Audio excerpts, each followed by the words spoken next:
السلام علیکم ورحمۃ اللہ وبرکاتہ۔ بھائی دوستو بزرگوں، آپ سب خیریت سے ہوں گے انشاءاللہ، میں امید کرتا ہوں۔ آج میں آپ کے متعلق ایک مختصر سی حدیث لے کر آیا ہوں جو نماز کے متعلق ہے۔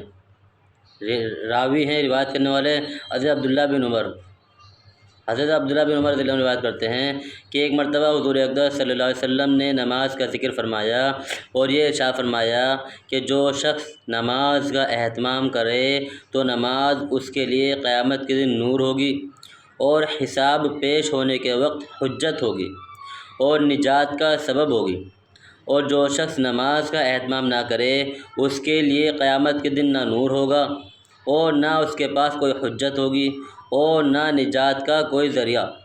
اس کا حشر فرعون، حامان اور ابی بن خلف کے ساتھ ہوگا۔ آگے فائدہ لکھا ہے دوستو بزرگوں۔ فائدہ: فرعون کو تو ہر شخص جانتا ہے کہ کس قدر اور کس درجے کا کافر تھا، حتیٰ کہ خدائی کا دعویٰ کیا تھا، اور حامان اس کا وزیر کا نام ہے، اور ابی بن خلف مکہ کے مشرکین میں سے بڑا سخت دشمن اسلام تھا۔ بھائی دوستو بزرگوں، سوچو اور ذرا غور کرو، اللہ کے نبی محمد رسول اللہ صلی اللہ علیہ وسلم جن کے نام کی وجہ سے آج ہندوستان کے پرشاسن نے یعنی پولیس محکمے نے ہم جیسے لوگوں کو صرف اللہ کے نبی محمد رسول اللہ صلی اللہ علیہ وسلم کا نام آئی لو محمد صلی اللہ علیہ وسلم لکھ کر ہم نے اگر بینر لگا دیا تو پولیس نے آج ہمیں گرفتار کر لیا۔ وہ نبی، اس نبی کی شان کے صدقے آج سارے لوگ سڑکوں پر ہیں، لوگ طرح طرح کے وہ کر رہے ہیں، پردرشن کر رہے ہیں، طرح طرح کے پروٹیسٹ نکال رہے ہیں۔ تو بھائی دوستو بزرگوں، اس نبی نے جو کہا ہے وہ کرنا بہتر ہے یا اس نبی نے جس کام سے بچنے کے لیے کہا ہے وہ کرنا زیادہ بہتر ہے؟ بھائی دوستو بزرگوں، اللہ کے نبی محمد رسول اللہ صلی اللہ علیہ وسلم کو ہمارے دلوں سے کوئی نہیں نکال سکتا۔ اللہ کے نبی محمد رسول اللہ صلی اللہ علیہ وسلم کی سنتیں ہمارے رگ رگ پر، ہمارے خون کے ایک ایک قطرے پر، ہمارے جسم کے اندر دوڑنے والے خون اور چلنے والی سانسوں کے اندر بس چکی ہیں۔ تو بھائی دوستو بزرگوں، جو اللہ کے نبی نے بتایا وہ زیادہ اہم ہے، جو ہم کر رہے ہیں وہ زیادہ اہم ہے۔ اللہ کے نبی کی شان میں کوئی غلط کر دے یہ ہم قابل برداشت نہیں کریں گے، یہ بالکل سچ اور حق بات ہے۔ لیکن بھائی دوستو بزرگوں، صرف نام کے مسلمان ہونے سے کوئی فائدہ نہیں۔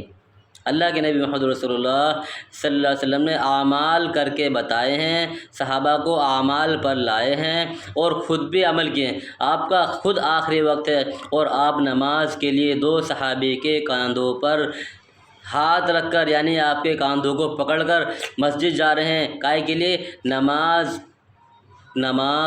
نماز کا اہتمام کرنے کے لیے، نماز والے عمل کو پورا کرنے کے لیے۔ اور آج ہم دیکھیں کہ ہم دنیا کے خرافات کے اندر لگے ہوئے ہیں، نام نبی کا ہے، اور اللہ کے نبی نے فرمایا کہ میری آنکھوں کی ٹھنڈک نماز میں رکھی گئی ہے، وہ آنکھوں کی ٹھنڈک نماز والا عمل ہو رہا ہے، اور ہم اپنے نعرے تکبیر میں اور نعروں میں اور جلسوں میں اور پردرشن میں اور پروٹیسٹ میں لگے ہوئے ہیں۔ کیا بھائی دوستو بزرگوں، اللہ کے نبی محمد رسول اللہ صلی اللہ علیہ وسلم نے یہ کہا ہے کہ اذان ہو، نماز ہو، کچھ بھی ہوتا رہے تو اپنے کام کو نہیں چھوڑنا، سب سے پہلے میرا یہ والا کام ہے؟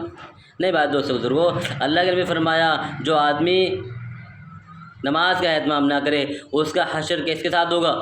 فرعون کے ساتھ۔ ہم سب جانتے ہیں کہ ایسا پکے درجے کا کافر تھا۔ اس کے بعد کس کو بتایا؟ اس کا وزیر حامان، اور پھر اس کے بعد ابی بن خلف جو اسلام کا پکا دشمن ہے۔ بھائی دوستو بزرگوں، اللہ کے نبی محمد رسول اللہ صلی اللہ علیہ وسلم سے ہمیں سچی محبت ہے، اس کی پہچان عمل کر کے دیں، اعمال سے دیں، زبانی خرچ نہ کریں، اعمال سے دیں، اعمال سے۔ اللہ ساری دنیا کے قلوب اللہ کی دو انگلیوں کے درمیان میں ہے، اللہ جدھر چاہے پھیر سکتا ہے، لیکن کب پھیرے گا؟ جب ہم اللہ کو اعمال سے بلائیں گے، جب ہم اللہ کو اعمال سے نماز پڑھیں، اللہ سے مانگیں۔ کیا اللہ کو اپنے نبی سے محبت نہیں ہے یا صرف ہمیں ہی ہے؟